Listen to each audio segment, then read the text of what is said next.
shooters, loaders, and casters, welcome to the Georgia Shooting Connection Friday night live stream.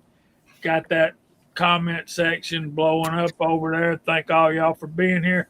CW, how was your week, my brother? It was gloomy. We had gloomy weather. We had nice days and we had cold days. New England. Weather changes all the time. Did get to the range. I did get to shoot that 300 a little bit more. I got to shoot a couple other things. I got to shoot the second thing that I haven't told nobody about yet, and it's fun. Having a good old time with it. Stay tuned. Lots of stuff going on my channel. Scotsman, good to see you, man. What's going on? It's good to be here. Good to be back. Good to see everyone.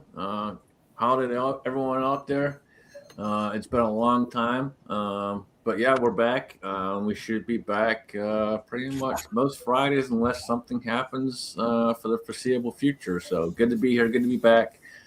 Been a busy week. Lots going on at work. On a different line, if people didn't know, and working on first shift. So very different. Haven't been on first shift for almost 7.5 years. So to say my sleep schedule is all over the place, that would be an understatement, but I'm okay with it, and things are good. So all right there. Got my range repaired last weekend, so we're able to get up and shoot again on the range. So there's that, and yeah, good to be here. Good to see everyone, and looking forward to the chat. Six, what you got going on?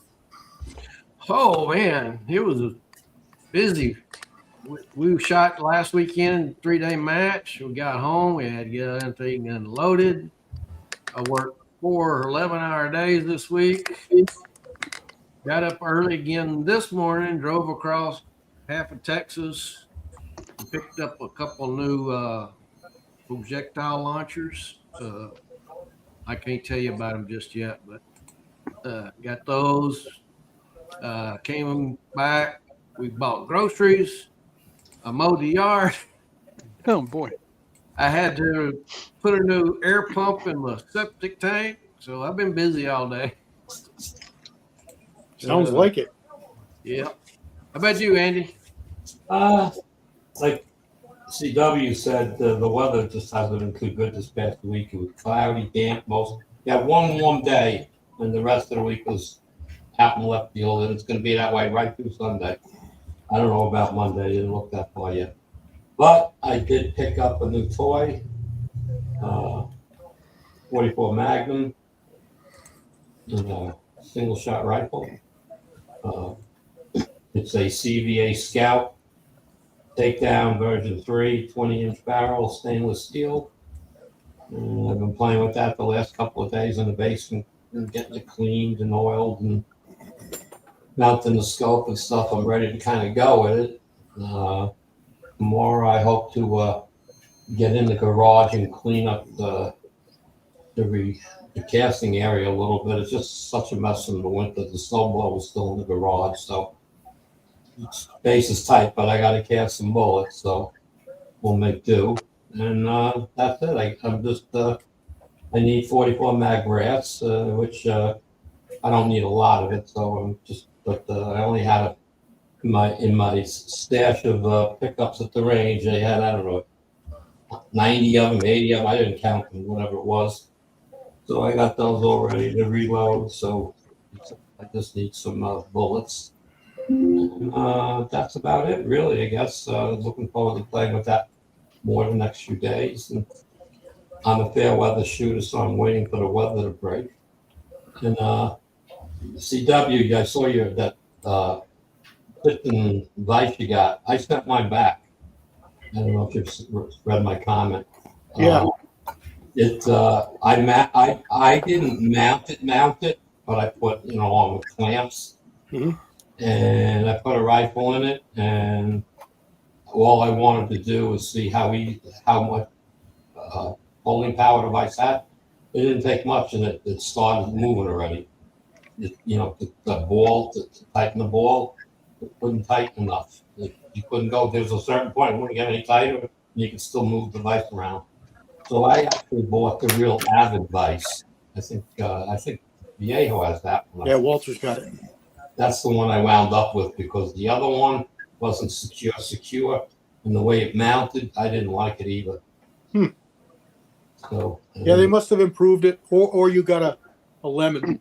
Mine well, is I solid. called Tipton on it, and they said, yeah, people are complaining that it doesn't hold tight, tight enough. And I said, well, is it a defect in the one I got? They said, no, it's just some of them come out that way. That was the answer I got. They didn't want to know nothing. Yeah, All right, I'm returning it. See you later. So that I didn't get very far with it. But you'll find out. I mean, I didn't like the way it mounted, the pattern and the way it sat on the bench. The real average one sits on the bench totally different, mounts up really nice. I mean, it's a lot more money. Yeah, it's almost twice or nearly twice. But sometimes you pay and only fry once. So I still haven't done my video of the new workbench that I put together. It's like my staging bench where I do my priming and I powder charge the bullets and stuff like that, and I do my 9mm reloading on it too. But it's a nice statement. I have to do video on two of them together, and then do a second video on the CVA Scout. But I want to just get everything right before I sit down and spend that time. But yes, I'm quite happy so far with the gun. I just a little rough, and you have to pull that trigger back. The trigger guard back to break it. Mm-hmm. It feels very rough. I don't know. It's like, I mean, I've moved it 100 times. They got a little better, so maybe wearing. But I mean, I made sure it's all lubed up and whatnot. You really can't get in there too well. So thank God for those bottles with long needles on them.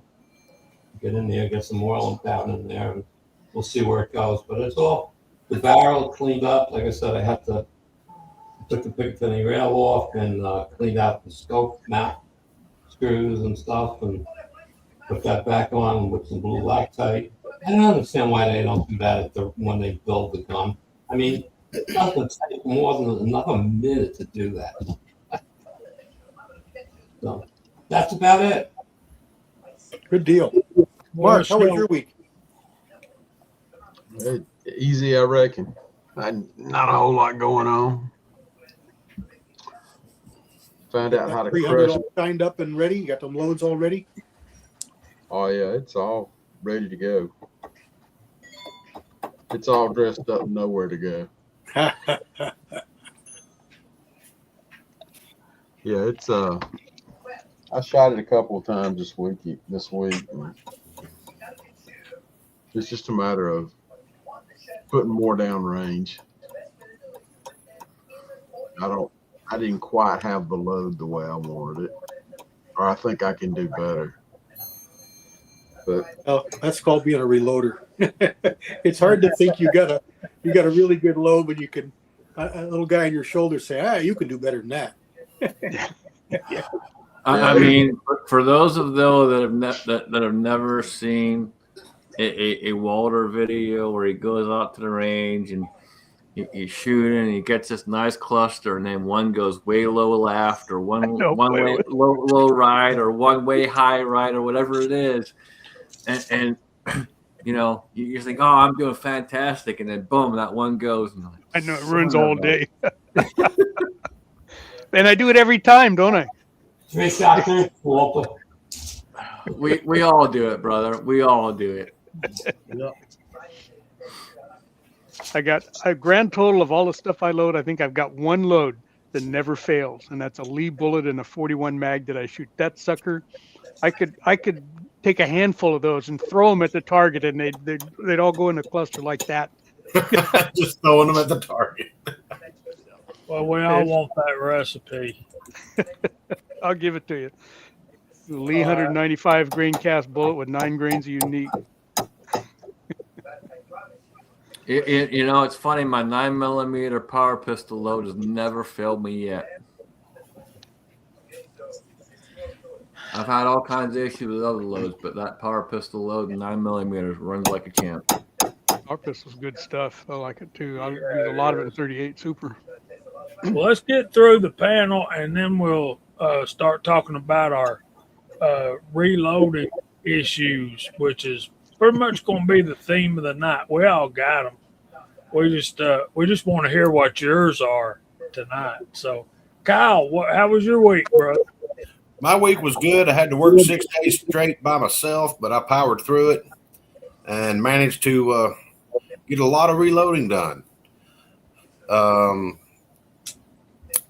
I also found out that I'm missing some components of some reloading equipment that I need to replace, but that's going to have to wait till another day.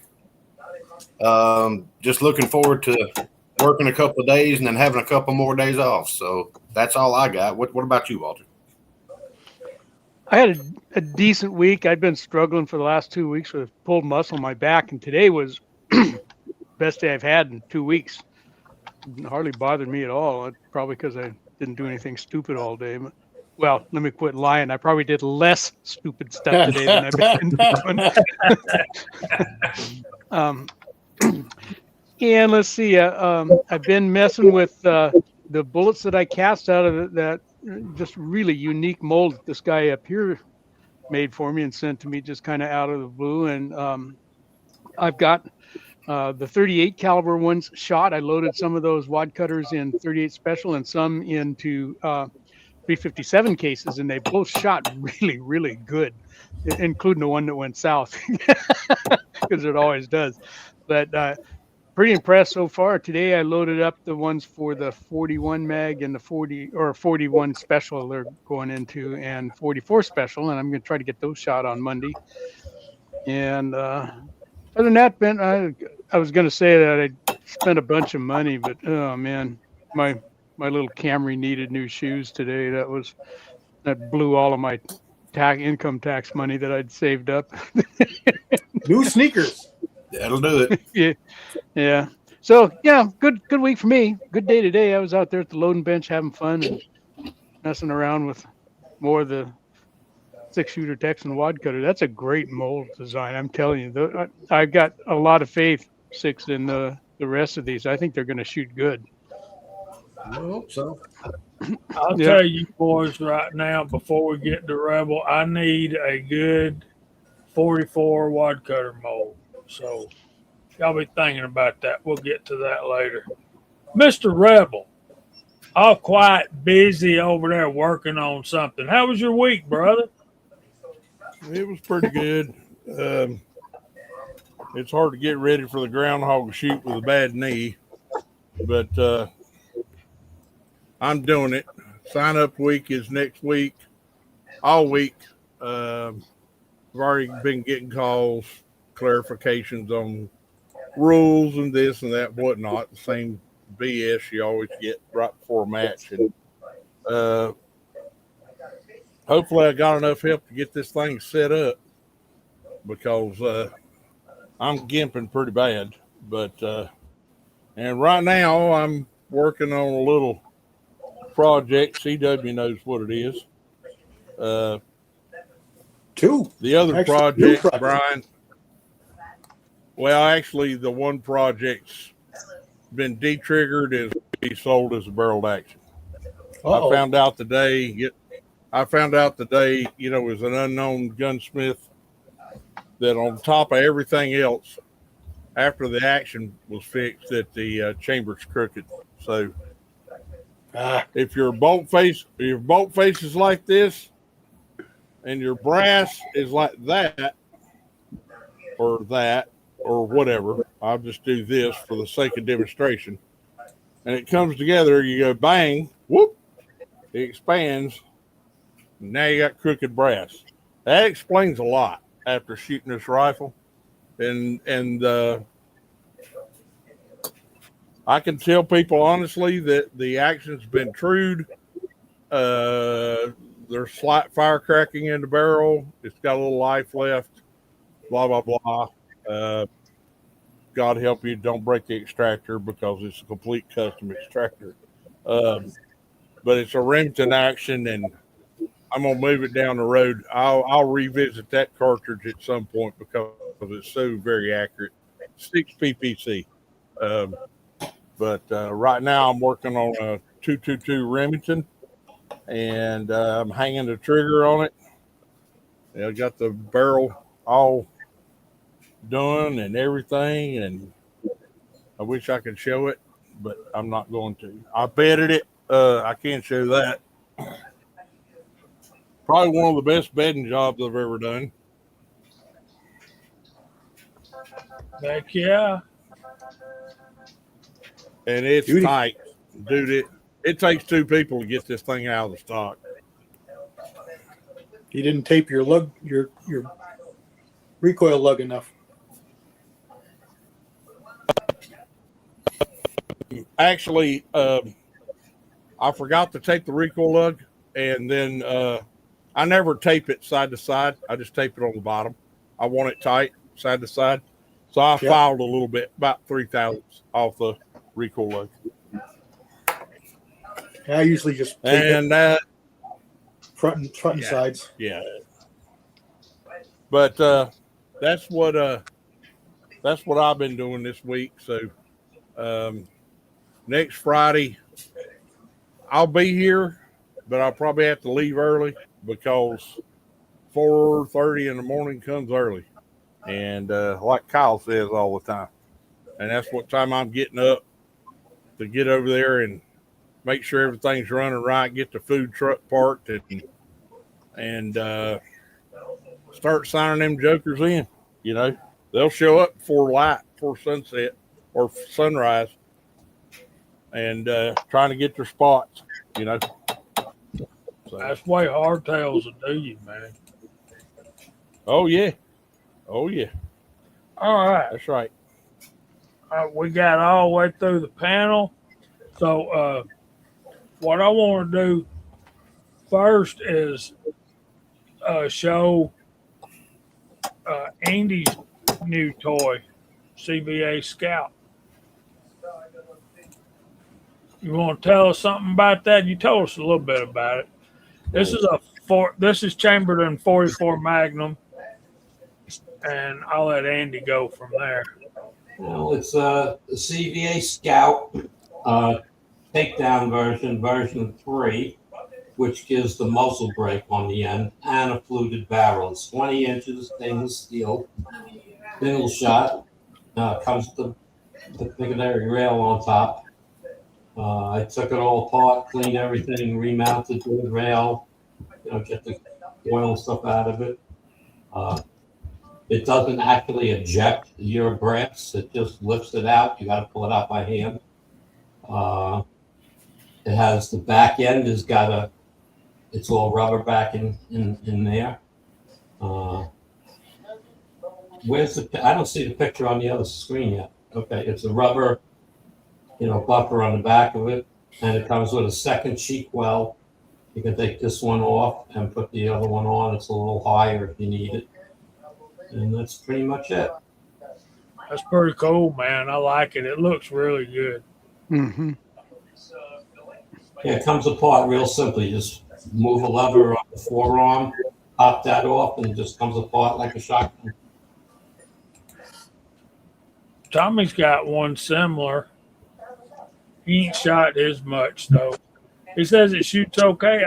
I'm telling you, Tommy boy, I think it'll get better and better as you continue to shoot it and tailor loads for it.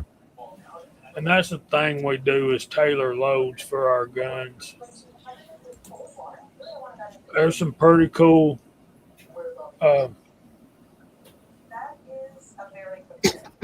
tools out there to make you some measurements.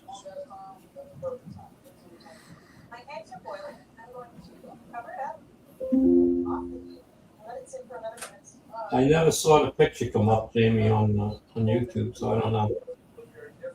It did. Oh, okay. I'll show it again. You ready? I missed it. I wasn't looking for it, so when I was talking, I turned my head and I didn't see it. That's all. That gun just looks good in a lot of different ways. I really like that muzzle brake. See how smooth in line it is? I mean, you can tell it's tailor-made for that. And it came with another thread protector in case you don't want the muzzle brake on it. Yeah, and that's what we were talking about before we went live. That muzzle brake, those muzzle brakes, any muzzle brakes, can be very loud. Yeah, well, I'm shooting at the range. I'm not doing anything else with it, so I got the hearing protection on. Can't be any worse than the 3006. Oh, it won't be. It's not as much pressure. More pressure you get, the worse more obnoxious they get to be. Plus, I'm going to be shooting zinc bullets, so my lighter weight bullet and lighter powder charges. I'm not going to look to create a monster, so it's going to be an easy shooting, but low recoil for me. Yeah. So it's going to be a 140 grain bullet in zinc, so.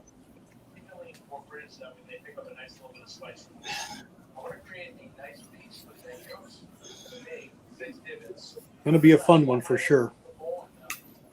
Yeah, and I won't be shooting, it's not coming out of a semi-automatic or a bolt, so it'll take a little more to reload and shoot, so I won't shoot as much in a day with it. I love the low profile of it. Yeah. It just looked so good. I'm told Boyd's makes a stock for it. So I mean, I'm not changing anything. I mean, and there's someone else making like a back end, like an AR-15 back, tactical end back end of it. So yeah. I don't know if you all saw, but Boyd's did something pretty awesome for April Fool's Day. I was pretty impressed. They put out a post, and it was basically a straight block of wood. and they said there's a new custom design stock, and it's a straight block of wood. The new rustic model. Yeah. Let's talk about these old Ruger 44 semi-autos. They called them the deer carbines, and they had about 2 or 3 modifications of that gun. And from what I can tell, they had issues with them. I've never owned one, but I've always been intrigued by them. I agree with Armament and Axis. That'd be a cool gun to have.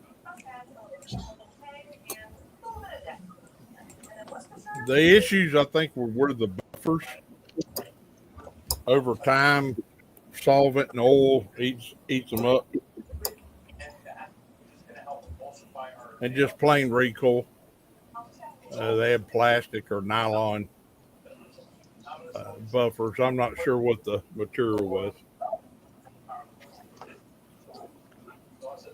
What about They you, have Rebel? one that looked like a 10. How far are you from shooting that 222? Oh, shooting a 222? Yeah.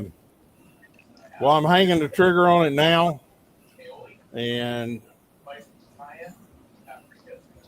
I haven't decided what color I'm going to paint the receiver. I may just leave it as is. I'm anxious to shoot it.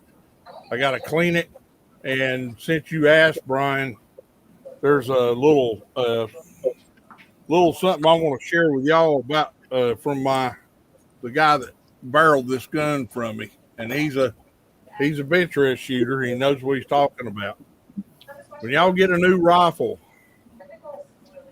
go buy you some STP oil treatment. Saturate your pack, clean the barrel as you normally would. Saturate a patch with STP oil treatment, run it through your barrel. Shoot it once. Clean the barrel. Run another patch of STP oil treatment through it. Shoot it. Do this 4 times. He said, your barrel's broke in. Done. Nothing's going to stick to that STP oil treatment. You're not going to get any copper, this or that. He said, your burrs are gone. He said, it's done. So I'm going to try it with this one, and I'll let y'all know how. Well, it's like seasoning a cast iron skillet. You get it hot, and you get some slickness in there, and then get it hot and put some more slickness in there, and it makes sense. Right, it does. But me and him kind of got together about a curl product called Cream, and they won't sell it to you unless you got a license. But it's designed to pour in your fuel to clean your valves, and I use it to remove carbon, and it is wonderful. It is wonderful. They won't sell you a fuel treatment without a license. You can't call Kano, and they won't sell it to you unless you got a business license. I can sell it to you, but they won't sell it to the general public. In other words, your auto parts store can probably get it. I still like that sweet 762 for carbon and copper fouling removal. That's some good stuff. I just tried that patch out. I've read about it and seen it for years and years and never tried it. And this 300 hammer, I just shot all copper bullets, and they're a different animal. I can really see how they give you a big warning in the box when you open the box, and it says make sure you have all the fouling out of your barrel. That includes other copper bullet fouling, because it may or may not be compatible with these bullets, and your best accuracy is going to come from a spick and span clean barrel to start.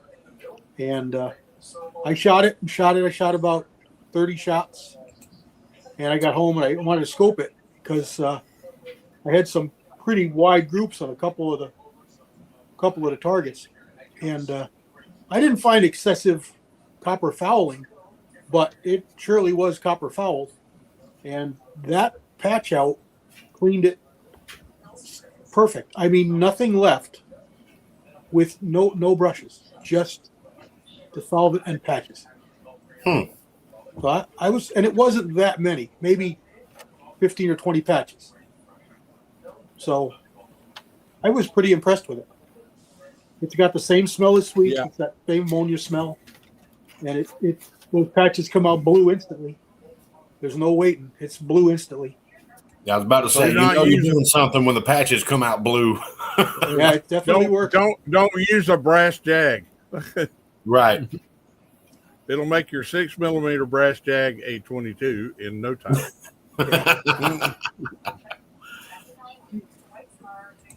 I like Montana Extreme. It's the same type of stuff. Mm-hmm. So,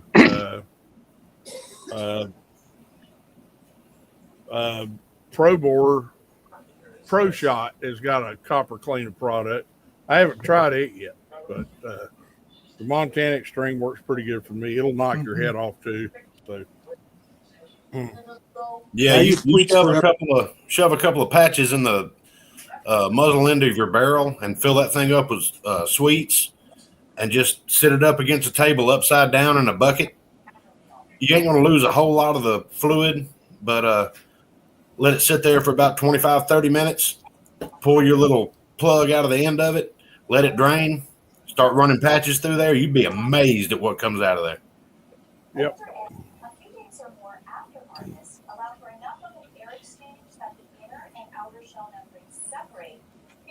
Cell at the wider end of the egg, hard-boiled beans set the egg white and yolk are completely solid. Egg whites become solid. There was another thing I used between sweets treatments. I got it right in here on the reloading bench, and you can ask Scott, but it might take me an hour and a half to find it. I'll be right back.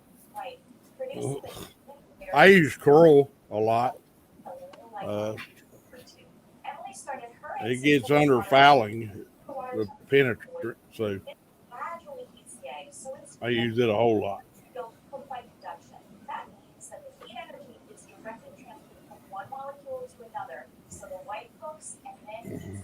Jamie, you're talking about that 44 carbine.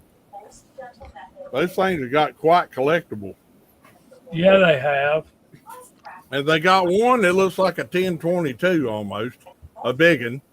And then they got one called, I think, the Deer Slayer, Deer something. And it's got a, yeah, It's got a mini 14 peep on it. This makes the old superb, but These have all been scoped, but from top to bottom, you have the 7744, which is the bolt gun, Ruger's model M77. Then the next one is the Deer Slayer. I'm sorry, the Deerfield, and the Deer Deerfield. Stalker Yeah. is the bottom one. Now the Deer Stalker came first in 1961, and you can tell that bottom one's got better wood than the other two. They got another one too. They got that 96. I forget what they called that one. That was their lever action. 9644. Yeah. Yeah. But I can't find a picture of it. So they've been doing this over 60 years now, but they don't do it anymore. So, yeah. Here's the Deerfield, Deer Stalker, and Deerfield. The Deer Stalker arrived in 61. Elmer Keith had high praise for it at the time. It's not a long-range weapon, but I cannot readily think of a handier and more deadly little gun for all timber and reasonable range shooting of animals that are wanted for the table. It would also make an excellent fighting weapon in close combat for any peace officer or the military. They dropped the original 44 carbine because of cost of production. The newer Deerfield this expense was addressed with simplifying gas-operated feed mechanism. It does not have the classic look and very nice walnut stock of the Deer Stalker. However, instead of loading shotgun style from the bottom as the Deer Stalker, it has a 4-round removable magazine, which is much easier on the fingers. I think the Deerfield is the one that probably had troubles with it. And the author likes these Spear 240 grain hollow points and the soft points. And I think there's a picture of his accuracy. There you go. Barnes 225, 18 grains of AG. I can't, that clover leaf right there.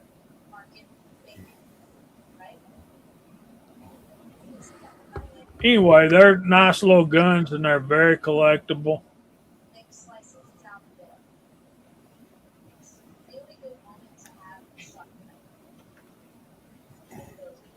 So it stays well under 2 inches with 3 shots at 100 yards. That's good enough. But yeah, they're beautiful guns. Have a look. That's nice. I like that bottom one the best. That's pretty.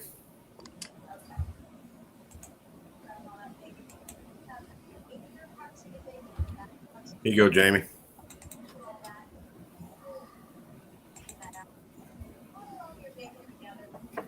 Hold on a second. Break free. CLP. I use that in between my sweets treatments. I just fill it up, let it sit for a minute, and CW's right. It sticks to it a little bit better.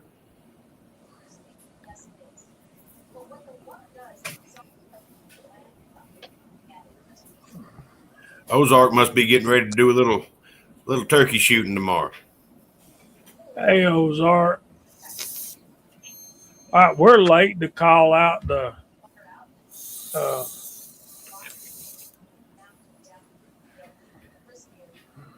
calling out the side chat. So what should we type in? I got nothing. What do you got? How about nothing? 44. Yeah, 44. There you go. That's a God good one. dang it. I just typed nothing. I took Count care you of it. anyway. You're welcome. I was in the process of typing nothing. Now we change it. I knew you would. And they're off the page. Y'all guys are awesome. There's old one guy. Yeah, Marvin's going turkey hunting tomorrow. Good luck, buddy. So the crazy Scotsman is on the panel and in the side chat, and he was in first. GGW Outdoors. Andy 79Z28 is in the panel and in the side chat. Tommy Boy is out there. Ozark Spirit. CW2A is on the panel as well. So is 6-Shooter Texan. So is Kyle Lusk. And so is Walter Viejo. Armament and Axes is out there. Dwayne 7834. Raleigh Carvelis. Ozark Spirit. My brother Bama Dad is on the panel as well as in the side chat. Harmungus. What's up, brother? To Edward Petty. Mike Hester, the Rebel, is also on the panel. 01 guy. Corners and Doors. What's going on, man? Crash, Rack, and Shoot. Hasbro, 1964. That was a good year, man. Garage Guy, 879. Abigail Finnegan. What's going on, lady? Paul Loud. Chessboard, 1968. And I think that puts us up to date. No, Dale Pogue wrote it out. There you go. That's what took him so long. Yeah. That's why he's last. Good one. Glad all of you guys are here tonight. Thank you for joining us. And we appreciate y'all. This is Good Friday, and in the verse of the week, we plan to shed some light on why they call it good.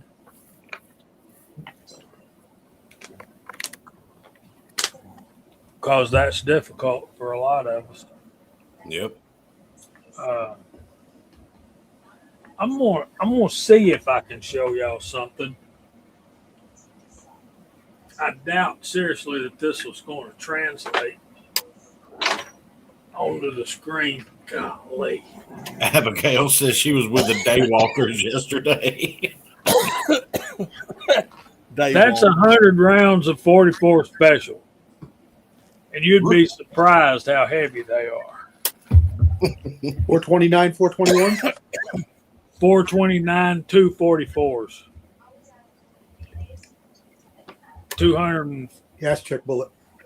255. Heck yeah. It's supposed to be 255. These rates out there to 263 was my average. Yeah, a little soft. Nothing wrong with that, man. Nothing wrong with that. But I couldn't find gas checks, so I didn't put gas checks on them. But they're special. They're not Magnum. I think I know what y'all are going to say is the answer to this, and I've got my own ideas what I'm going to do about it. Let me see if I can do this. Walter, are you paying attention? This is right up your alley. Sure. You have a video. All right. I want you to notice the front driving band on this round. Look at it all the way around. Mm-hmm. Gorgeous, beautiful, no defects, nothing. Nice. Right? This one, and most of them turned out like this. I don't know if it's going to pick up or not, but you can see. Rounded. Come on, baby. I ain't going to pick it up. Right there. Right there. Might Just blow a you up. little bit of the powder coat knocked off. Oh, yeah. You can barely This is see it. it. Shoot it. As long as they're not all doing that, shoot it. Not hurt anything. Well, they are pretty much all of them doing it. More did it than didn't do it. And these are fairly new Hornady custom grade dies. And what I do is I seat the bullets and then go back and adjust my seating die and crimp on a different step. Yeah. Hornady makes a cowboy seating die for 44 caliber. Works way better than most of them.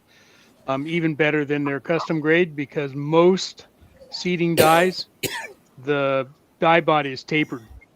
And so even before that bullet gets up to the crimp shoulder up in there, it starts pushing the case mouth in and starts scraping powder coat. And like even the RCBS cowboy dies do the same thing. So I've been using the Hornady. They make a special cowboy die, and it's a straight tube up there. And so you can set that like you would normally would, run it down until you feel the case mouth and back it off more than what they tell you, and give yourself plenty of room there. And I don't shave any lead since I started doing that, or powder coat or anything else. I think it was CW, and I might be wrong. Correct me if I'm wrong, CW, but I think it might have been you. A few years back, I asked you about that because I had a lot of problems with the Dillon shaving brass, and I think you had told me, or someone told me about just taking the dies and going in very gently with some light sandpaper, not too abrasive, just real light sandpaper, and just in case it kind of maybe had some kind of abrasion going on, and just knocking that abrasion off. Hey, Chico. Chico. Yeah, I at one point I took my pin die set, or my pin gauge set, and started running them up into all of my cedar dies to see which ones were tapered, and most of them are. And you can get around it a little bit of that powder coat shaving stuff if you have enough room to run your cedar die up farther than you normally would, so that it doesn't the bullet doesn't reach that pinch zone quite so soon. But if you're loading 44 special with a 44 mag die, usually I couldn't get that die run up far enough and have it be secure enough in the press. And so that's why I went to that Hornady cowboy die, and I swear it made a lot of difference for me. It comes with two stems, or it's supposed to. I think Brian got one that only had one stem in it, but I have one. I've got like a half a dozen of them. They all come with two stems, a flat me-plat stem and a semi-wad cutter stem that does really good with, the Keith style bullets. Mine I came with run RCBS dies on 44 special, and I haven't really seen a problem with powder coated bullets. I tried resetting my Lee dies to do 44 special, and I was having that problem. So now I use my Lee set, my Lee turret head for 44 Magnum, and I've got a Hornady, I had to get a Hornady, I guess you'd call it a bulge buster for my big bullets. It'll like collapse them down and crimp them at the same time, because I was getting a bulge around the bullet. Mm-hmm. Even though it was sized to the proper dimensions, it was still bulging the case a little bit, and it was making it hard to load. Even my Red Hawk didn't like it. The Henry said no, but the Red Hawk didn't like it. So I got that Hornady die, and you can actually feel it resizing everything, and they'll both eat anything now running through that one die. So that's good. What's that die we like, Walter, from Reading? Oh, Cedar die? The crimp die or the cedar die? It's a cedar. I mean, it's a crimp die. Yeah, now I'm brain farting just like you are. That is called the Anyway, it does profile the crimp die. Profile crimp die. profile I'm crimp gonna die. say Yeah, Paul's out there. He says profile crypt die. yeah. Yep, It that's it. Yeah, it that's does a a really good. nice job. It's just for roll crimps, but I was really worried that it was going to squeeze down my cast bullets too much, because what it does is you'll see a ring around your brass, where it expands going into the bullet going into the brass. Right. But it really makes for a really nice chambering functioning bullet.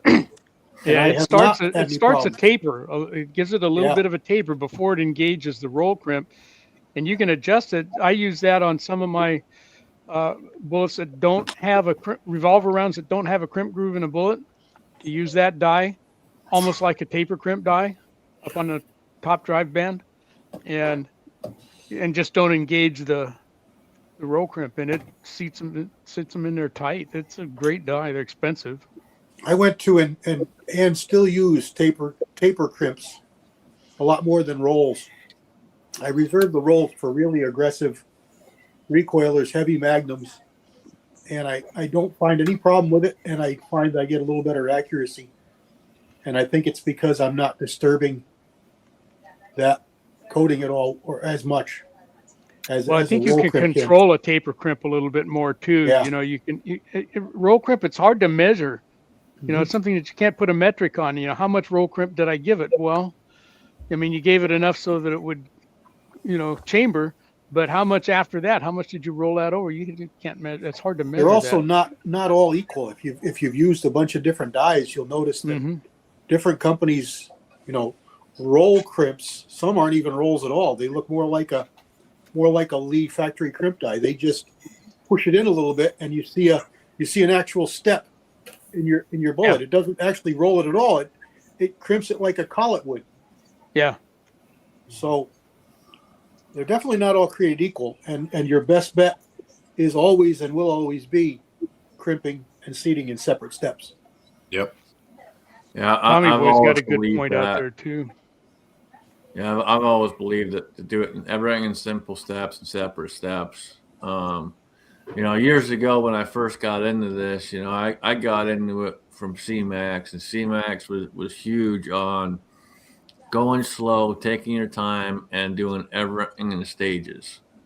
And I've always kept that to this day.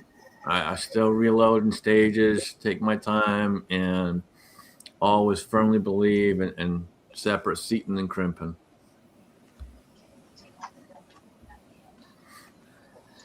That's me. I agree. I'm going to bail out, guys. Enjoy your Okay, Andy. shooting. Enjoy your right. shooting next week. Well, happy Easter, Andy. Yes, sir. Hope you have a fabulous weekend, brother. So far, so good, other than the weather.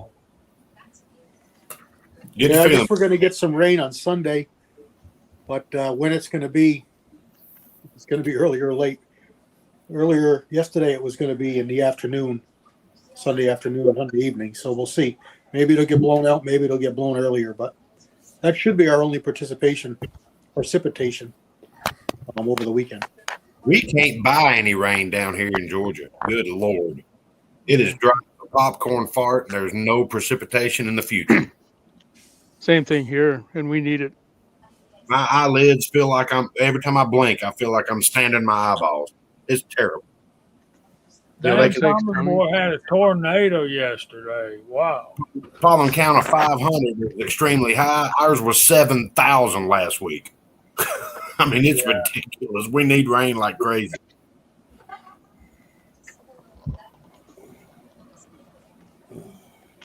I can't stress in my mind enough the importance of seating in one step and then crimping in another step. Yeah. I can't think of a single caliber that I do both in one. I really can't. What? Why do they even make those dyes? Who uses them? Well, back in the most yeah, standard back in the day, feeders you have a could, crimp. yeah, and they put the crimp in the cedar die so you can make one die do two different jobs, but not necessarily at the same time. And some of the earlier Yeah, I was just going to say, manuals would tell you to do that with a jacketed bullet, to go ahead and seat and crimp, and then you kind of get away with it with a jacketed bullet, but it's not so great on a cast bullet. and old 44 and 57 dies were nothing like they are today. They were Right. backwards from what we do today. Yeah. You look at the dies and you can't even figure out what they're supposed to be and do, and Right. it was crazy. Well, crazy because we're used to it. Then you had to research the number that was stamped into the die if you could still read it, and Yeah, I take it another step, and I usually buy a separate crimp die. So I leave my cedar die set up. I back it out so I'm not crimping with it, and I use a separate crimp die. Yeah. Mine are set up to do it that way. I just don't do it that way. I tend to go the other way. I buy a separate cedar die and use the cedar die out of the set to do the crimp. pull a seat stem out of it and use it to do the crimp. I do that more often than not with revolver rounds anyway. Well, I had a problem with a set of redding dies. These hammer redding dies. They are well. Redding makes those shell holders of different thicknesses, so you can alter and vary various things in your reloading. You can do shoulder bumps. You can do different sizing issues with the thickness. You buy a set of shell holders in different thicknesses. Yeah, without changing the dies, you change the thickness of the shell holder. Yeah. So they've gotten to make their sizer die to work with that, and often it can get you fouled up, and that's the problem I had. Most all manufacturers will tell you when you're setting up your dies in a single stage to run your ram all the way up, put a shell holder in, run your ram all the way up, screw your die down to contact the shell holder, and then give it another quarter, half a turn or so to get a light cam over. And that'll be your baseline setting. Now, you may have to back that off a little, you may have to tighten it up a little, but that's going to be ballpark for your setting. Well, I did it, and I was like 180 thousandths pushing my shoulder back with redding dies. Yeah, that's a little much. Monster, and it fudged up my headspace bad. I mean, I was popping primer. I didn't know. I set the die up first time. Off I go. I had primers backing out. You can feel them, almost pry them out. What the heck is this? Yeah, you can use that. What is that? It's not case concentricity. What's that Hornady gauge? Well, the Hornady makes comparator. one. Yeah, Yeah, comparator. the case comparator. Yeah, I got mine set up on my 308, and I was amazed what like a 32nd of a turn of that die would do. Oh yeah. Well, It was crazy. It was like, you got to whoa, remember, now we're getting serious. Most people want to bump the shoulder 2 to 3 thousandths. Yeah, now we're getting serious. Okay. 7/8 Well, I've got a tool 14 to thread. measure. It's a 14 pitch thread. I mean, that's a lot. That's a lot. You don't have to move it much to move a thousandths. I mean, a go no go gauge is good, but when you're talking exact, wow, you got to have the right tools because it meant a lot. Well, that also gets into those gauges, and a lot of people will call them gauges, and they're actually all they are is a chamber checker. And the chamber checker is just something that's you're going to drop your cartridge in, and usually it's going to be, if it drops in and fits properly, usually it's going to fit in your chamber and run okay. But that's not a gauge. No, that's not an exact measurement. That's either you can pull the trigger and the cartridge comes back out, or you can pull the trigger and it don't. That's no headspace gauge or anything like that. I mean, when you're talking 2 thousandths, that's a lot more than just a drop-in checker can give you. A checker isn't going to check that at all. It's not right. made to. Yeah, it's not designed to. Yeah. there's a number of really good gauges to get for that if you need that. But back to my point, that's awful. I mean, that's awful. That's if you don't know, 180 thousandths that's a lot. I mean, that's a canyon. We'll just call that excessive. It's yeah. And most people won't push the shoulders back even 10 thousandths. This was 10 times that. Plus, it's an immense amount. You look at the back of your case, and the primer is sticking out proud. You could measure, like almost a 16th of an inch. Almost being a machinist, he knows what 10,000 look like. A third of the height of the primer was sticking out of the back of the case. And I went home and I said, "What the heck is this?" And I checked it, and my dies are set just a light shoulder. This should be good. And I got the compractor out and I started reading, and I've got a mountain of distance between my show holder and my die. It's on a factory chamber, I generally bump at least 4 thousandths. Okay, on a custom chamber, I bump 1 to 2. But I run into problems with factory chambers. You'll get heavy bolt lift, you'll get shell sticking, and you think, "Oh my God, I've overcharged this thing." No, you just hadn't bumped the shoulder back. Factory chambers tend to be a whole lot rougher, and but yeah, 180 thousandths. That's rough. Yeah. Yep.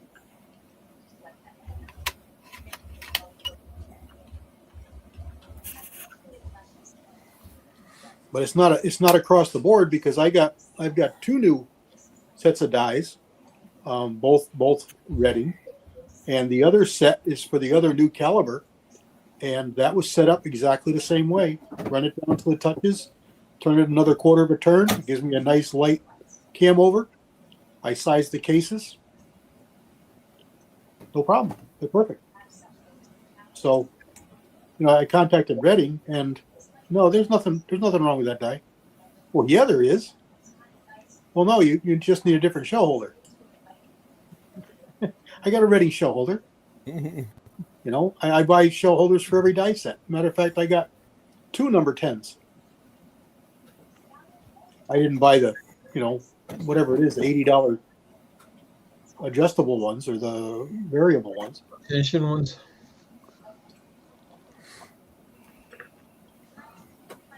Yeah, I bought a set of those. I kind of wondered why I did it. Well, if That's good to know right there, Tommy boy. I do 350 Legend, as you know. If you're going to shoot precision, you got to know what your headspace is and how far you're bumping it back. And I always say seating depth is everything and neck tension is everything else. So Reading makes some good stuff. It's just like CW. There's been some times I what in the heck's going on? And I realized I wasn't using it right. I talked to my buddy who's a gunsmith in Indiana, and he said that he had a customer who he made a Mashburn B, 218 Mashburn B for, and the guy came back to him and said, I can't size cases, I can't do nothing here. I don't know what's going on. I'm doing something wrong. And I don't know if he brought the stuff in or what he did, but he found out that his die set was a Reading, and his die set was just like mine. And you don't know a Mashburn B is a rimmed case. So I don't understand their thinking at all, because it's headspace. It headspaces off the rim. It doesn't headspace off the shoulder. And how they got that die set so screwed up? He took I think he said 110 or 115 thousandths off that sizer die in the lathe to get it in spec, so it could resize cartridges properly. And this is $120, $150 set of dies. These aren't $50 lead junk. These are quality, high dollar stuff. Yeah, And you could have got Redding. leads, and the leads would have been fine. I guarantee it. The sad part is, and we've seen it more and more over the last probably 5 or 6 years, these companies just don't care anymore. They just don't. They really don't. And that's the really sad part. You know, you invest your time and your money into this stuff, and then when you have an issue, you call them, and they just treat you like absolute dog. And Well, instead of Redding doesn't do that. I'll have to defend them, but they're it's on you to know how to use the dies, okay? And it was on me when I made a mistake. But if you call them, they've got pretty good customer service, don't you think, Brian? Oh yeah, I mean, Redding has they'll always been. talk. They'll talk you through it, and they're like, if you buy something directly from Redding, they're like, their company's like 1968. I mean, you're like, okay, go ahead and send us a money order or a check, and we'll wait till it clears, and then we'll send you whatever. I'm like, y'all don't take a card? Nope, they don't take a card. So, I mean, I'm a Redding dealer, you know, and they don't take a card. So, I guess if I They was give away 3% of their profit. yeah, I guess if I was Larry Potterfield, they'd send me something. But you know, anyway, They just like snatching victory from the jaws of defeat, I guess. yeah.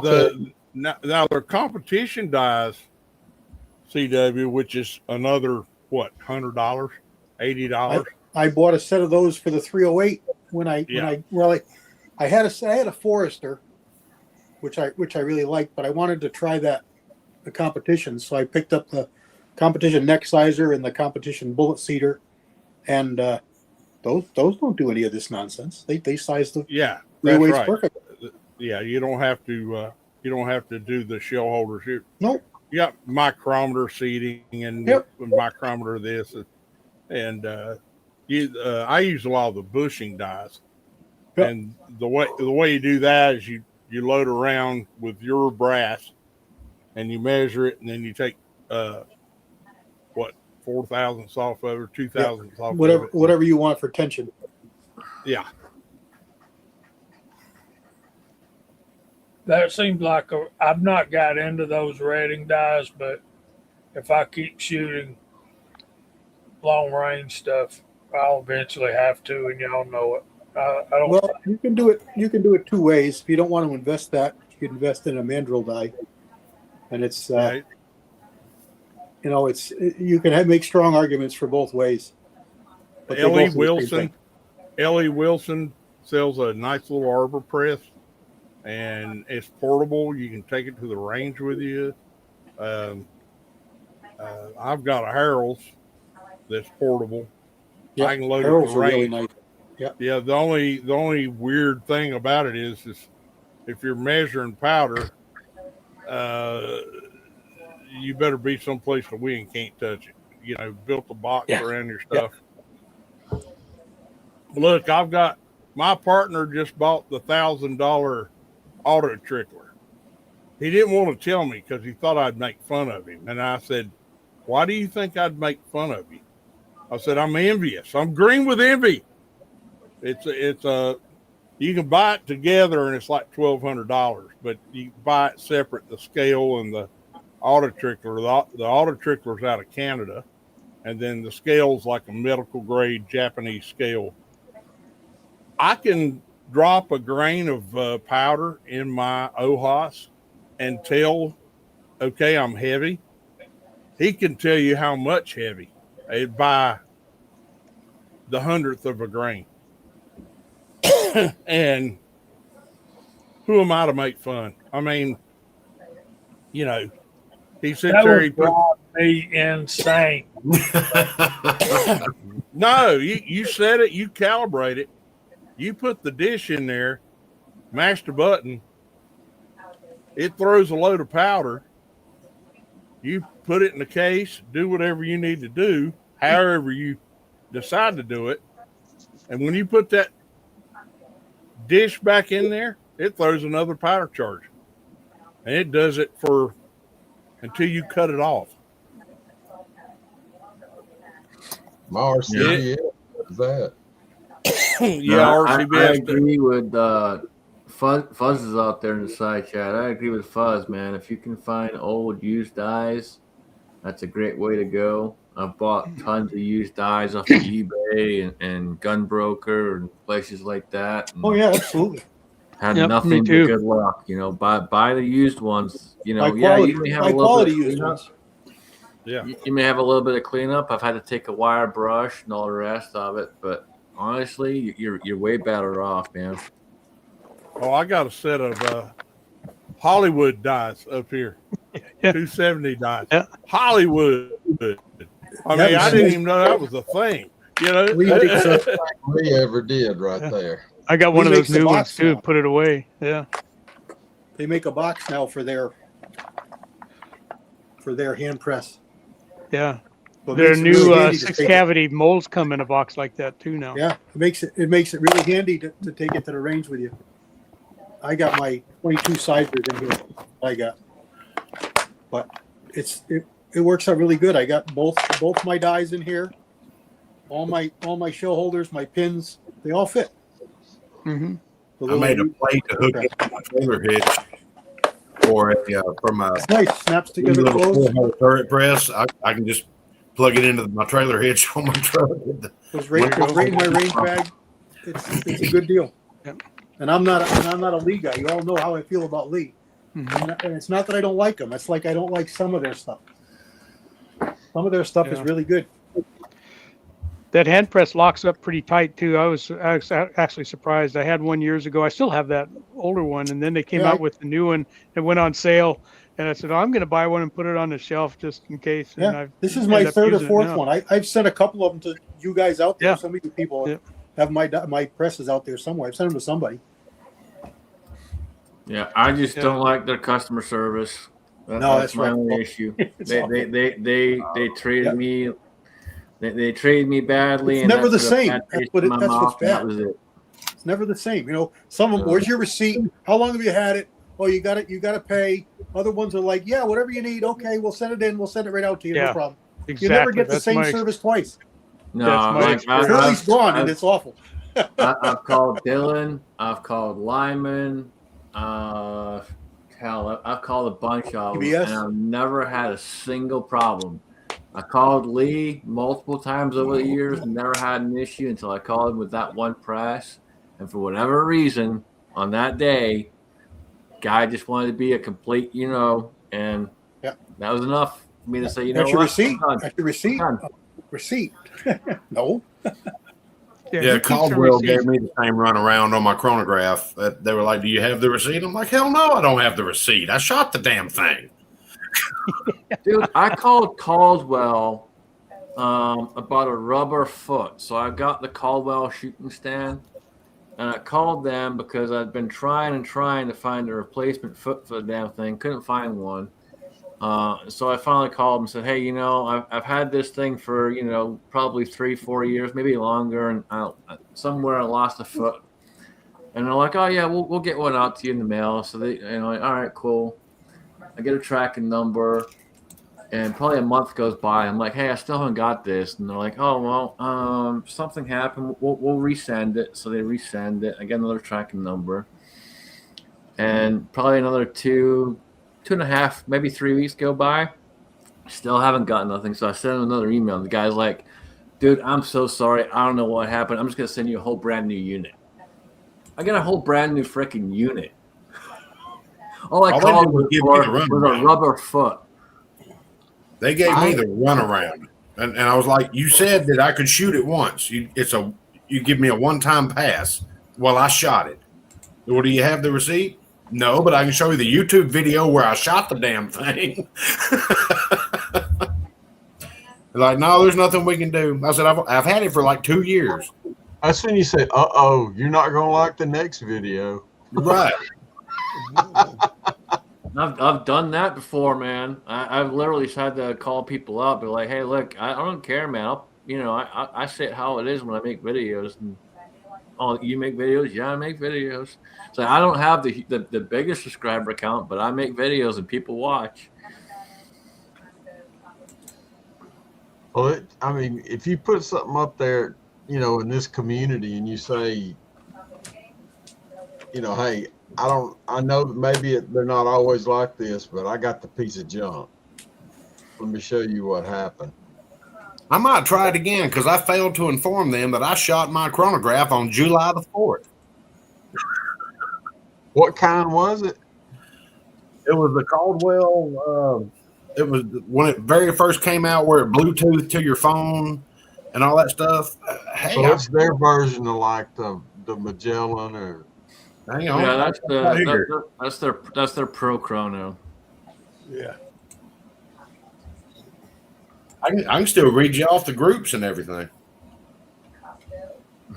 Well, I'm gonna tell you that there can't nothing be more overpriced than those little bitty chronographs that are coming out that are out there. They're all way overpriced, man. I mean, all that kind of stuff is. It's not even just with shooting. It comes into any kind of sport you get. So much of that stuff is ridiculous. Well, if a $1,400 iPhone has $75 to $90 worth of parts in it, that's what it costs to make it. Right. Those chronographs, they may have $1.50 in it. Most of it's in rivets, putting together the stands. Well, I mean, those little Magellans and the Athlon, there's nothing to them. I'm surprised somebody doesn't have an app on the iPhone to do the same thing. There's something to a lab radar. I mean, it's substantial. I'm just afraid it's going to give me testicular cancer or something. Well, I'm sure many other things around your house and right beside you are probably going to give you testicular cancer before that's going to give it to you. I don't know. That's Doppler radar, so. But I've enjoyed having that thing. Me and a couple guys went in together, and they jumped on the bandwagon and bought the Garmins and the Athlons, and since they're smaller, but whatever trips you trigger. Yeah, IWS. I'm the same way, man. I run pretty simple, dude, and typically if I have an issue, it's something that's self-inflicted. Something stupid, wasn't paying attention at some point or something along those lines. I typically try to pay attention all the time when I'm doing it. Again, I do everything in stages. I don't like to do huge runs of stuff unless I'm running the Dillon. If I'm running the Dillon, then yes, I'll stand at the Dillon for 2-3 hours and do a huge run. But other than that, no, everything else is in stages. If it's a known pistol load, yeah, I'll stay at the Dillon for a while till the beepers go off and tell me I'm out of primers or powders, and I'm not worried about that Dillon as far as throwing powder or anything else. It's a wonderful machine. Well, I tell you ought to go ahead and buy that $400 auto primer loader for it. But all it does is load your primer tubes. Nah. And it's like $300.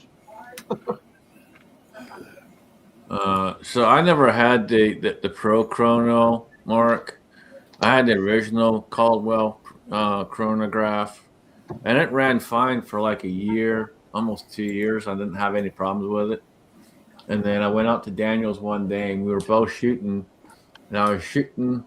We were shooting 9mm, 44, 45, and he was shooting 45-70. And it kept giving us the same reading on every round going through it. And I'm like, yeah, okay, something's wrong. Yeah, I got the same thing. Kyle, you remember that day we went up Dave Frog's house? Yeah, that was 4th of July. That's when I shot my chrono. No, that was a different 4th of July. That was the year before, I think. Oh, okay. All right. Anyway, I was shooting. We shot that PPSH. Yep. We shot my 38s or 357 Magnums, and we shot your 44 Magnum, I believe. And they all were going. Are you ready for this? 250 feet per second. I remember that. Yeah, I do remember that. Well, you know what they were telling me on all the ones that we shot, Jamie, including my 9mm. They were all going 2450. That's a fast moving 9mm. Yeah, Ain't it? yeah. Yeah, Bull's got that Lee turret press. Let me tell you something, Bull. That's one of the all-time great conceptions for reloading stuff. Yeah, that Lee 4.0 classic turret's a workhorse. Oh, that's a beast. I never unmount mine. It's on my table at all times. I'll change out with the Loadmaster and the Dillons and the RCBSs and the shotgun presses and all that other stuff, but that 4-hole is always on my press or on my bench. Always. All right. Look at this, guys. Y'all ready? It's official. Vanessa Kitty is no longer a rental. Congratulations. Welcome to the world of headaches. Welcome to owning your own home. Congrats. Very cool, Vanessa. We're proud for you and proud of you. But yeah, I wanted to show those 44 rounds. I think for Gizzard, Gary, and Bull that welcome in, guys. There's Kentucky Rimfire. Justin just hit the side chat. Hey, Justin. Good to see you, Justin.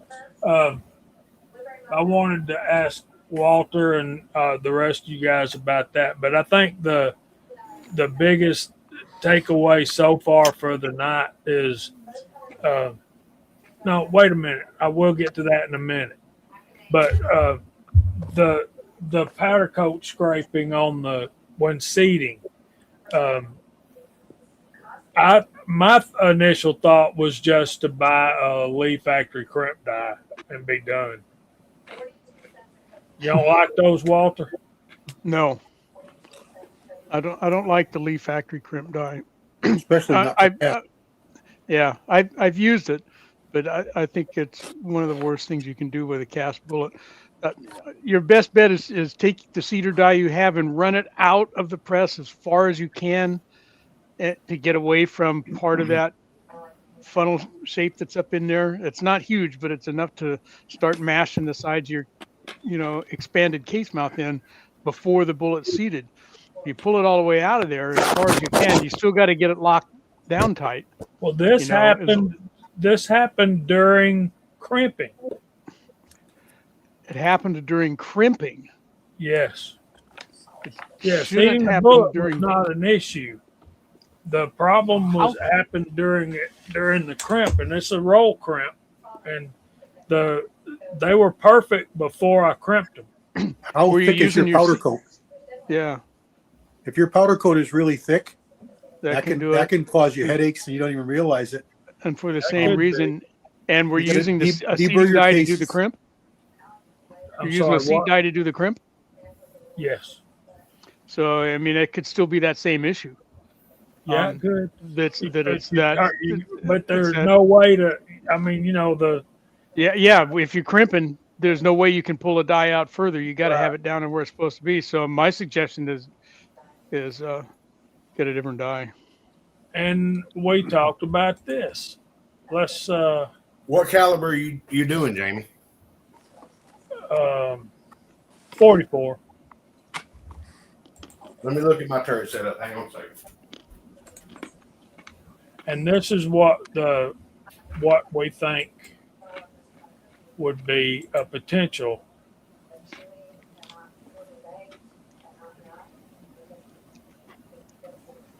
That's a great die. I really like it. Yeah, I like mine a lot.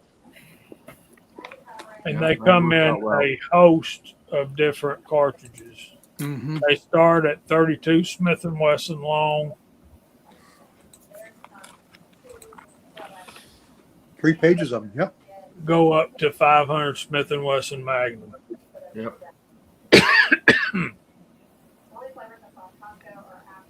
Yeah, I've got a couple sets of RCBS. I like them.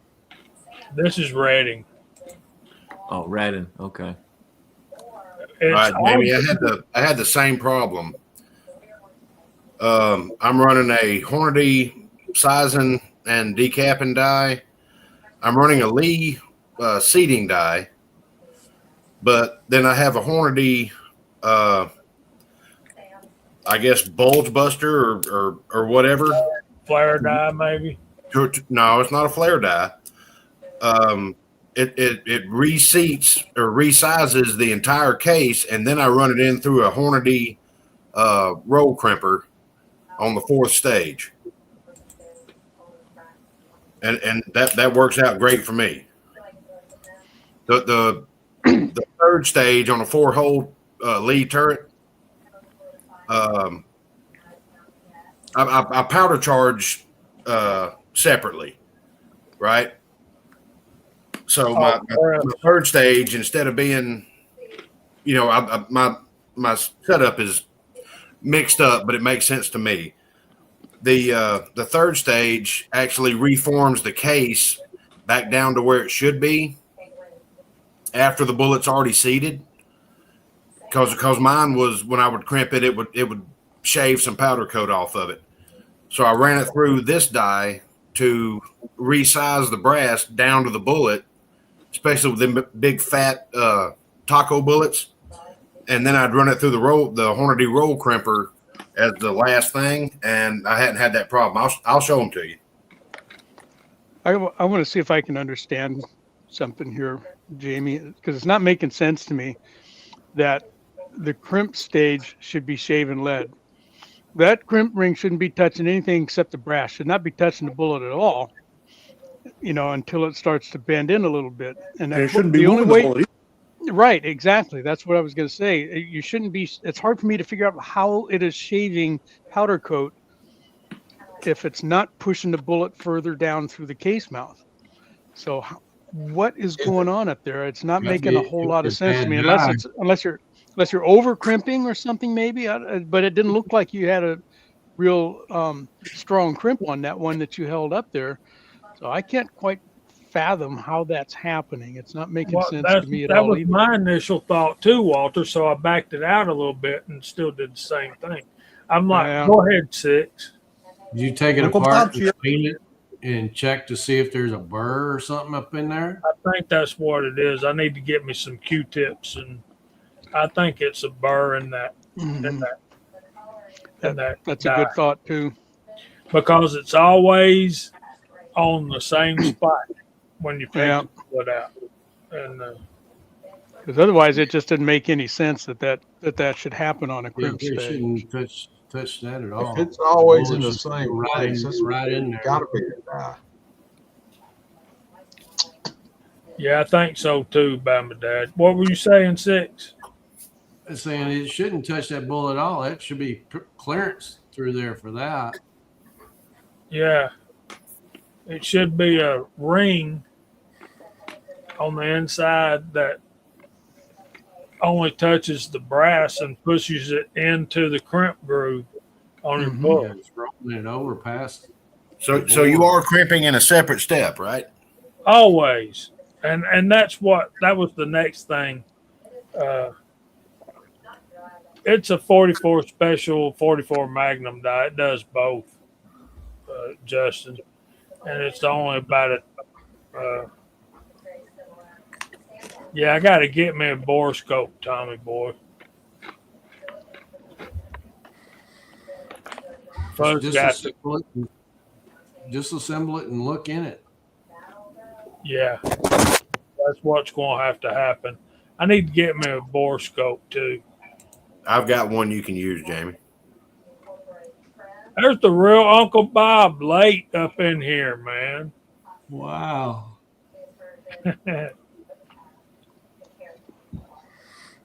I don't think so, Bull. I was thinking if I did anything, I need to. Well, that's a gas check design, so you gotta. And I didn't have gas checks on them, so those are real particular about how you need to go ahead and set that flare. You got to make sure it's not going to cut that edge where that on that back driving band because you got that space there for the gas check that's not there. Right. I suppose it's possible that powder coat is actually being shaved before, during the seeding step, at the last little bit of seeding, and I mean that's possible, and that you'd have noticed it though, you'd have seen it. Do you stand up your bullets, Jamie, or do you dump them in a basket to bake them? I stand them up. Mm-hmm. There's one of the problems that people can get with basket baking is if they have a heavy coat, it sags on the sides of the bullets and you get thicker sides of your bullets. On one side, yeah. Where if you stand them up, it generally runs down to the base if there's any extra. If it's a gas check bullet and you're not running a gas check, you set your dies up for your flare and everything. Yeah, the bullet will fit in there, but you haven't made it to the main part of the bullet yet.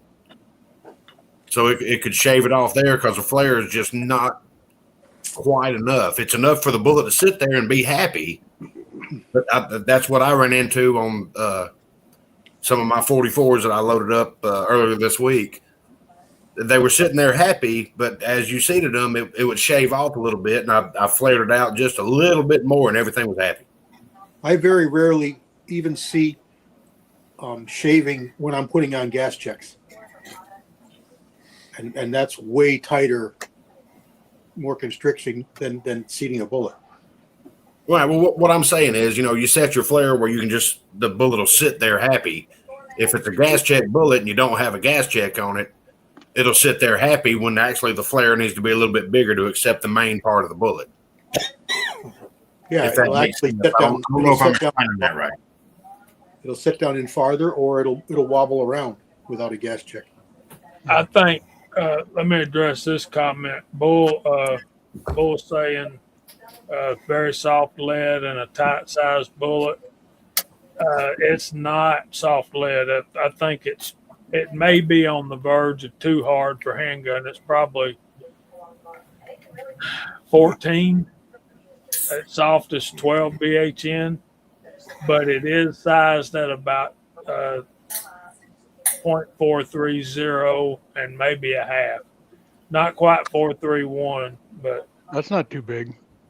And Tommy Boy asked, do I steel pen clean my brass? Yes, I do. Buzz says he only uses gas checks for rifle bullets. And that's the reason I didn't put gas checks on. But I still believe that if a bullet is designed for a gas check, it's going to shoot better if it's got a gas check on it. Now, I could be totally wrong. I've not tested it. That's just my theory. That's how it is for me. The ones I've shot, I've had mixed results, but gas check. Nothing. Say it again. Say it again, 6. All the ones that I've shot that were designed with a gas check shot better when I put a gas check on them. So I've just started doing gas checks here in the last year, so I realized that real quick.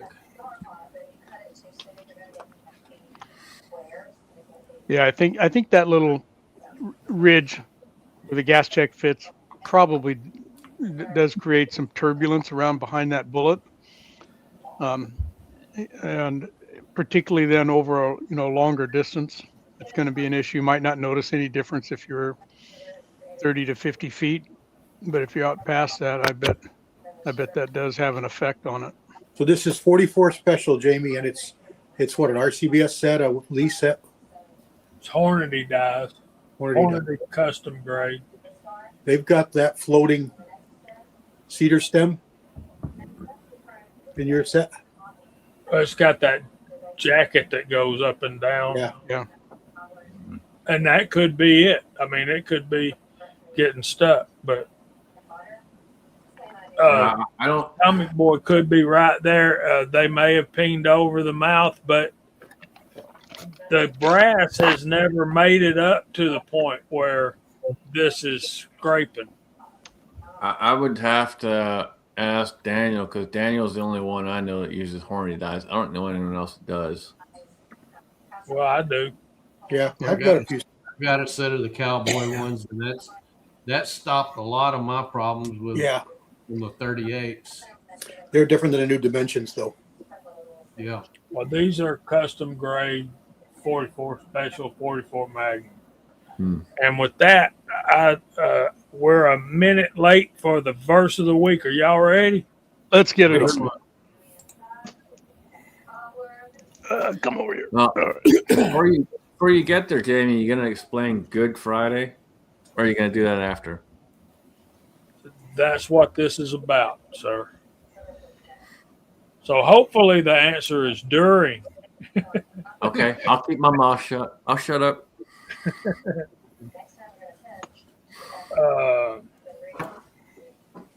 I'm going to show y'all a couple of verses, and then I'm going to read you some more because these verses are going to get kind of long. All right, this is Good Friday. This is the day that we commemorate the crucifixion of Jesus on the cross. And in Matthew, chapter 27, I forgot to put 27 in there. Starting in verse 33, it says, "And when they had come to the place called Golgotha, that is to say, a place of a skull, they gave him sour wine mingled with gall to drink. But when he had tasted it, he would not drink." Verse 35 says, "Then they crucified him and divided his garments, casting lots, that it might be fulfilled which was spoken by the prophet. They divided my garments among them, and for my clothing they cast lots." And in Mark 15:22, it says, "And they brought him to the place Golgotha, which is translated place of a skull. Then they gave him wine mingled with myrrh to drink, but he did not take it." Verse 25 in Mark there says, "And when they crucified him, they divided his garments, casting lots for them to determine what every man should take. Now it was the third hour, and they crucified him." Luke, very similar passage. Luke 23, verses 32 through 34a said, "There were also two others, criminals, led with him to be put to death. And when they had come to the place called Calvary, there they crucified him, and the criminals, one on his right hand and the other on the left. Then Jesus said, 'Father, forgive them, for they know not what they do.'" And then John chapter 19, verses 17 and 18 says, "And he, bearing his cross, went out to a place called the place of a skull, which is called in Hebrew Golgotha, where they crucified him, and two others with him, one on either side, and Jesus in the center."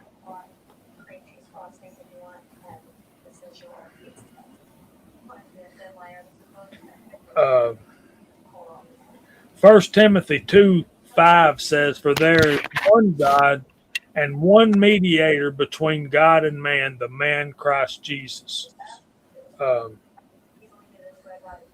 David Jeremiah writes, "One of the greatest themes of the book of Job is longing for someone to defend him before God. Outwardly, Job was a righteous man, and he couldn't understand why God had visited suffering on him. And that's in Job 1, verses 1 through 7. He found no one on earth who would defend him and thought he would find an advocate only in heaven. That's in Job 16, verses 19 through 21. He lamented, if only there was someone to arbitrate between God and me, to lay his hand upon us both. That's Job 9:33. Job wasn't wishing prophetically about the Christ who was to come because he didn't think he needed forgiveness.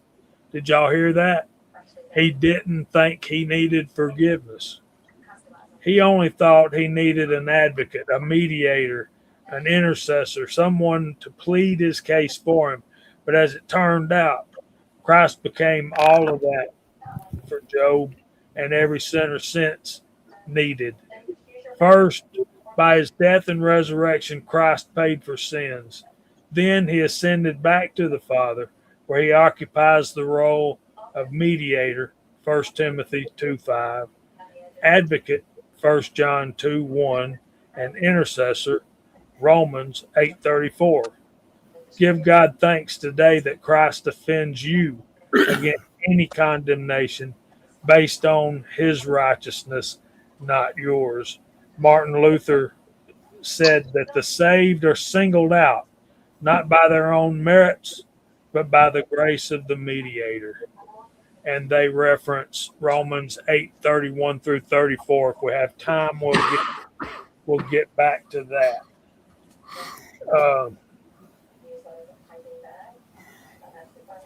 On the Friday before Easter, Christians commemorate the arrest, torture, and death of Jesus Christ.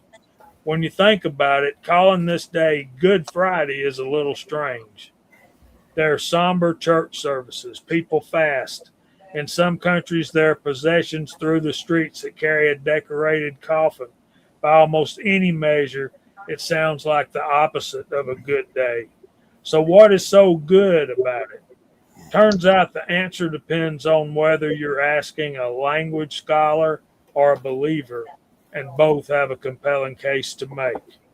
The language answer is the most widely accepted exclamation, backed by the Oxford English Dictionary and most language scholars, is that the word good here doesn't mean what modern English speakers assume. The Old and Middle English good carried a sense closer to holy or sacred, the same way that goodbye is a shortened form of God be with you. The good in Good Friday likely evolved from a similar root, something set apart, something belonging to God. That would explain why almost every other language takes a more direct approach to the holiday's name. In Spanish and Italian, it's called Holy Friday. The Eastern Orthodox Church calls it Great and Holy Friday. In Germany, I can't say that word, it's Sorrowful Friday. English and Dutch are essentially the only language that landed on good, and scholars say that likely it happened through centuries of gradual language change rather than any deliberate choice. The faith answer. However, many Christians don't see the name as an accident of language at all. For them, there's a clear spiritual answer. Good Friday is good because of what it led to. The death of Christ in Christian belief is the act that made forgiveness and salvation possible. Easter Sunday and the resurrection is only 3 days away. The crucifixion is a hinge point for Christianity, and it should be recognized as such. It's a very weird day to call good when you have your Savior, the Messiah, die, says Reverend Dr. Brent Strawn, a professor at Duke Divinity School. Why would you call that a good day? Strawn continues, for those people who have Christian faith, it is a good thing that Christ died for us. It gave us peace with God and made us at one with God. This interpretation includes genuine grief over the suffering of Jesus and genuine gratitude for what that suffering accomplished. Safe to say it's emotionally complicated. Neither reading of Good Friday makes the name less strange, but both explain why good, whether it meant holy or simply meaningful beyond measure, has stuck around for centuries. Easter is a holiday full of layers. There's something fitting about the fact that one of Christianity's most solemn observances carries a name nobody can quite agree on. The same is true of Easter, which has its only surprising pagan origin. On Christmas, whose status as a religious holiday has been debated for generations. Major religious observances have a way of gathering layers of history, culture, and interpretation until the original meaning becomes genuinely hard to pin down. Good Friday may be the clearest example of that. The name is either a relic of an old English or a statement of faith or both. And depending on who you ask, you'll get a very different answer. But after Jesus was pronounced officially dead, Joseph of Arimathea asked Pilate for the body. He took down the body, and he and Nicodemus prepared the body for burial and lay him in a new tomb. Both Joseph and Nicodemus are interesting characters that would make a great study in themselves. But I want you all to think about Jesus' disciples and how they must have felt. Not only were they crushed, but the next day was the Sabbath. Not only a Sabbath, but the Sabbath of the Passover. This had to be the darkest times in the course of human history. But I'm here to tell you that that body didn't stay in that tomb. He is risen. He is risen indeed. And on that fact lies the foundation of all Christianity. I think of that song, Then Came the Morning. The ladies came to tend the body, found the stone rolled away. Why? Not so that Jesus could get out, but so that they could get in and the world could see that the tomb was empty. Jesus went on to appear and to teach his disciples for a period of 40 days. Acts records Jesus' ascension to the Father, where we learned in other scriptures that he sits at the right hand of God the Father, making intercession for us. Also remember that at the very moment life left the body of Christ Jesus, the veil in the temple was ripped in two from top to bottom. God ended all separation between his children and himself. You have access to pray directly to God through the work of Jesus on the cross. I pray that this Easter we all take time to ponder what this holiday really means. I hope you find it as moving and as important as I do. The resurrection of Jesus from the dead is the single most pivotal moment in all human history. But before we can celebrate the resurrection, we must deal with Jesus' crucifixion. And as he said on the cross, it is finished. That's our verse of the week for this week. Questions or comments?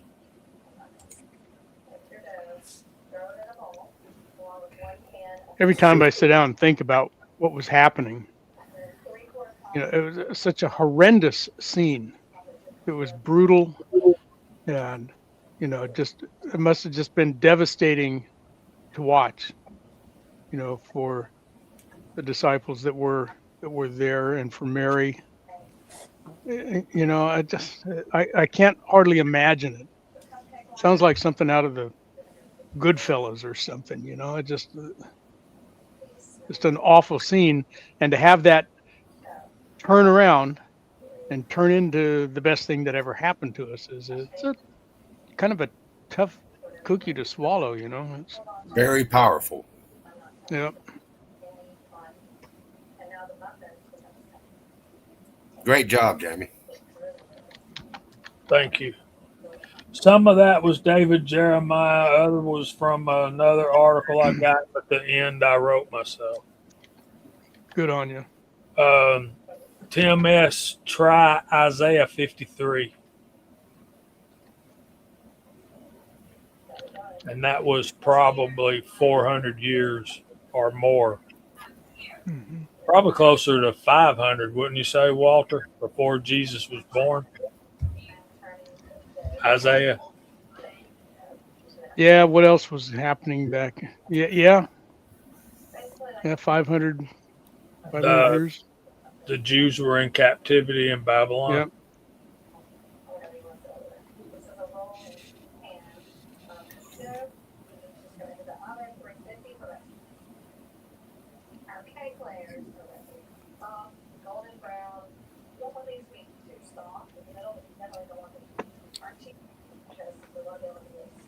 See, that's a good point there, Fuzz. My grandmother celebrated the Sabbath on Saturday as well. But in the Jewish culture, um, the Sabbath started at twilight on Friday and was over at twilight on Saturday. So they had to get the bodies off of the crosses before twilight on Friday. So, with that being said, that what happened was uh, they come and got him down. So you're not allowed in the Jewish culture. You're not allowed to do anything but eat on the Sabbath. So here these people were mourning for their leader. Would just they just saw their leader, their God, their Messiah hang on a cross and die. So their world was crushed, and they can't do anything. They can't do they can't do anything. They can't exert any physical forms of work or anything. So they just got to sit around and stew on the fact that they just saw their religious leaders shame the Roman government into killing their leader. That's a dark, dark place to be. Yep. Well, and from Jewish heritage, a lot of the Jews thought that when the Messiah came back, he was going to destroy all of their enemies. Yeah, they thought that he would be more of a political king. And I thought he was going to be more like David and Solomon than Jesus. I think the whole, the weight of that and the weight of the man that they put all of their faith and all their trust in was dead to Right. them. That, look, I mean, most of them when Martha and Mary came back, when the women came back and said, "Hey, we've been to the tomb and he's not there," a lot of them were like, "So what is she saying? What do they mean he's not there?" And that there's writers that say that they thought somebody had stolen his body. This, that, and the other. And it wasn't until Jesus appeared to them that they really believed that he had risen from the dead. That was literally to the point of when he appeared in the room. And I love how they say that. It doesn't say that he opened the door and walked in. It's just they were in a room and boom, he was there. And he sat down, and what did he do? He ate with them. That pretty much, settles it right there. No, we're not seeing a ghost. We gave him a piece of fish and he's eating it. Yeah. He's here. And Here's your song if y'all are up to it. This is my favorite Easter song. I'll put you a link in there.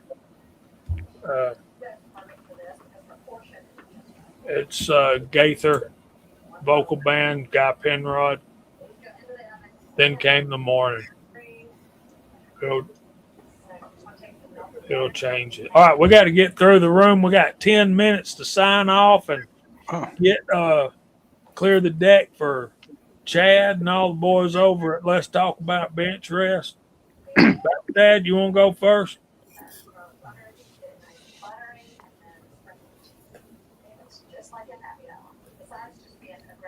Chad? Somebody kicked Bama dead.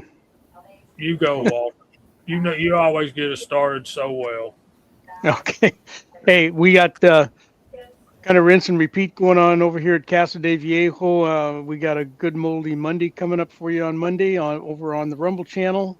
And that'll turn the shooting section of that will be on Saturday shots next week. And it was a pretty good load that I came up with for that one. Wad Cutter Wednesday is the first loading and shooting session with the mold that Six sent to me, and they shot really well. I loaded some of those in 38 special, and I loaded some in 357 cases, not Magnum loads, but just target loads.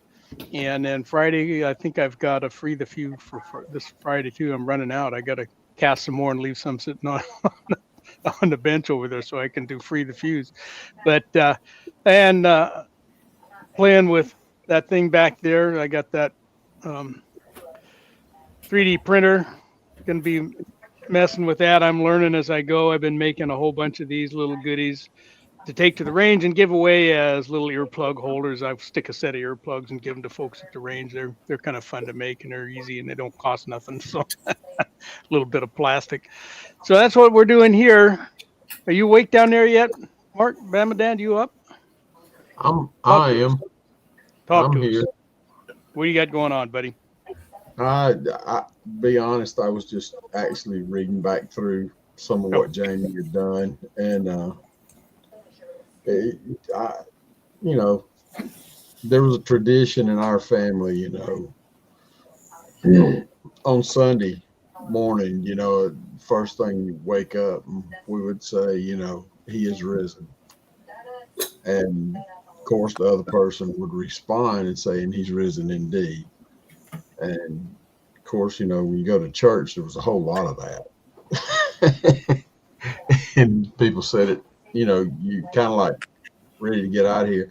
It's funny how we can get into all of these things and see how it just, we lose the fact, it's easy to put God on a shelf and walk away from it. I'm just thankful that through a lot of hard times, one person that's never forsaken me has been the Lord, and He's brought me through a whole lot. As far as what I've got going on, not a whole lot. I'm doing it for fun right now, and just a lot of reloading and shooting, and really just trying to spend some time with some people that I need to spend time with. Other than that, I don't have a whole lot else to say. Well, thanks for being here, and I hope I get to see you next week. But anyway, Rebel, what you got coming up? The groundhog shoot's the main thing. Y'all, when you wake up on Saturday, say a little prayer for me. I got to make through with a bad knee. I got one of the shooters said he was going to bring me a director's chair, which sits up high, and I can sit down through the match and yell on my bullhorn. You may load your rifles, you may fire, cease fire, but hopefully he doesn't forget it. I'm bringing a chair anyway, but it doesn't sit up high. I like being up high, being able to look at the line. I'm in control of 12 shooters at the time, and I'm in control of the guys that go down and load the targets.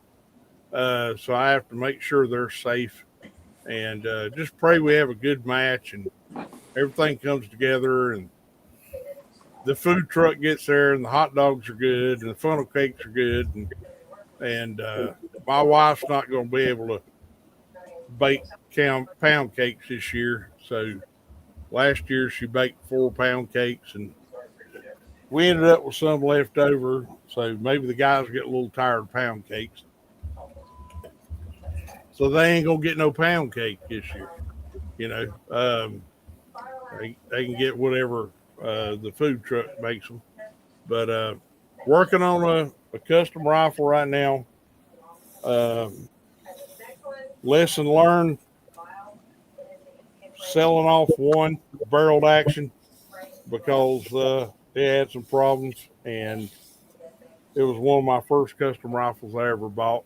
Now I know what to look for when it comes to problems. So a lot of people out there calling themselves gunsmiths. Well, if it's Bubba's gunsmithing, don't buy it. That's CW's term, not mine. So, Yep. But I fit it to me. So anyway, next. Thanks for being here, buddy. Yeah, no problem. Kyle. I'm quick and easy, brother. Had a great time reloading this week. Looking forward to only having to work 2 days in a row and then having some time off, and hopefully having some good times with some good people. And we'll see y'all on the next side. What do you got, Six? Wednesday we got the White Cutter Wednesday coming up. I'm hoping tomorrow morning to be able to shoot some more episodes of that if the rain holds off on me. We will be going next weekend to Big Meat out of town. So it's another 3 or 4 days meet over there. Should have some video for that coming up. And that's about it for me. Thank you for being here, brother. Appreciate you. Mr. Scotsman, what you got coming up?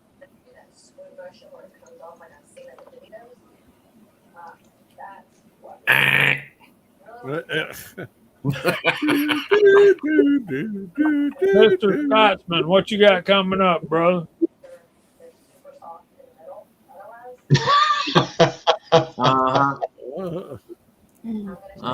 Okay. I see how it is. It's all good. No, pleasure being here. Good seeing everyone out in the side chat. Thank you to everyone out there. Be sure to make sure you smash the thumbs up. It is much appreciated. We do appreciate that.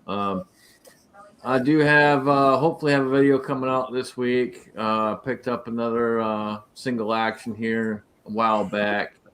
Was hoping to have some different grips on there. Had some issues with heat and all the rest of it, so unfortunately haven't got there. So we'll probably just do a video with the factory grips, and then once we get everything fixed with the heat, we'll get another video out there. But we'll get that video out. And this weekend is going to be loading up some stuff, and this coming week, hopefully getting out, doing some shooting, having some fun, and yeah.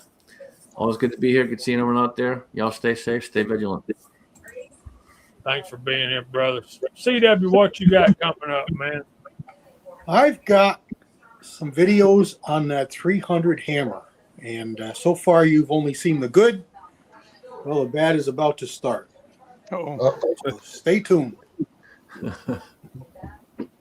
I've you got had to some real preview good. that. Well, I like the cartridge. I had some problems with the barrel that you'll see in the coming videos. There's going to be a lot more to come, and it's hard to tell you because it's about a month behind. So I don't want to say too much and say the wrong thing and take things out of context for you guys that don't know yet. So, but I got 2 videos coming up next week, and then one more the following week that'll pretty much explain everything. And then I got a 1022 video in there in the middle because I'm still working on that, and I just got that all figured out too. So moving forward with things are going really well. Kind of like our chat tonight went really well, even though it was kind of an off-the-cuff, easygoing thing. I want to wish everybody a happy Easter. Thank everybody for being here, all the guys on the panel and everybody in the side chat. Good time as always. Really enjoyed it. Dame, what's going on? I want to thank y'all for allowing me to share. This particular verse of the week is been very special to me, and I have this printed out. If you guys, anybody wants it, I can send it to you, but I have to get back to work and scan it. Other than that, this weekend especially, find some place to go to church. You'll be glad you did. We love you. There ain't nothing you can do about it. And let's leave with this. The Lord bless you and keep you. The Lord make his face shine upon you and be gracious to you. The Lord lift up his countenance upon you and give you peace. If he's willing, we'll see y'all next Friday night at 8 o'clock. Say good night, y'all. God bless Good everyone. night, everybody. Amen.